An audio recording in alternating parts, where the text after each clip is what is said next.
നമസ്കാരം, എല്ലാവർക്കും happy new year.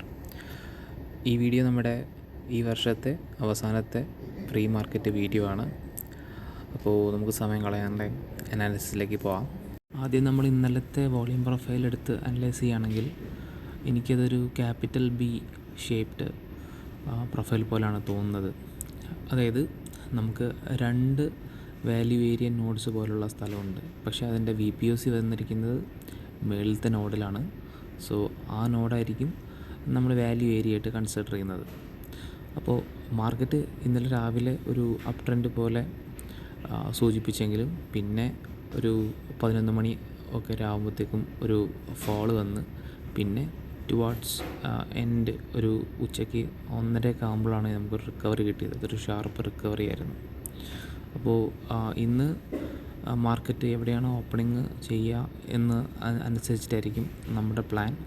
നമുക്ക് രണ്ട് നോഡ്സ് ഉള്ള കാരണം തന്നെ ഈ രണ്ട് നോഡ്സ് നമുക്ക് പ്രത്യേകത ഉള്ളതാണ്.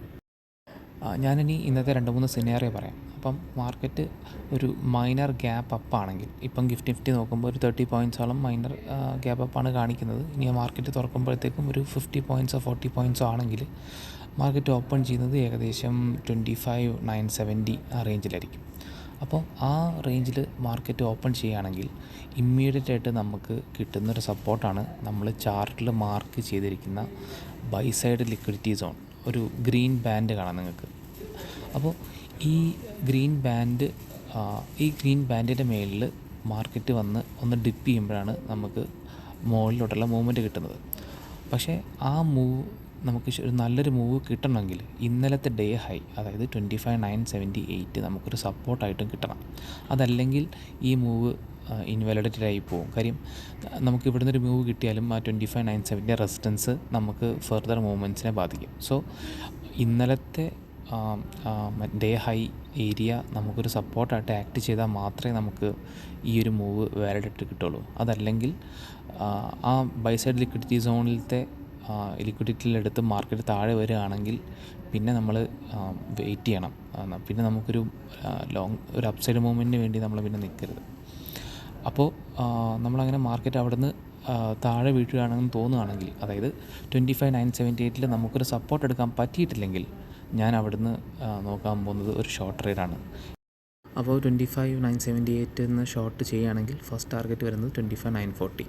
അത് ഫസ്റ്റ് ടാർഗറ്റ് വയ്ക്കാൻ കാരണം അത് ഇന്നലത്തെ VPOC ആണ്. അവിടെ നിന്നൊരു സപ്പോർട്ട് നമ്മൾ പ്രതീക്ഷിക്കുന്നുണ്ട്.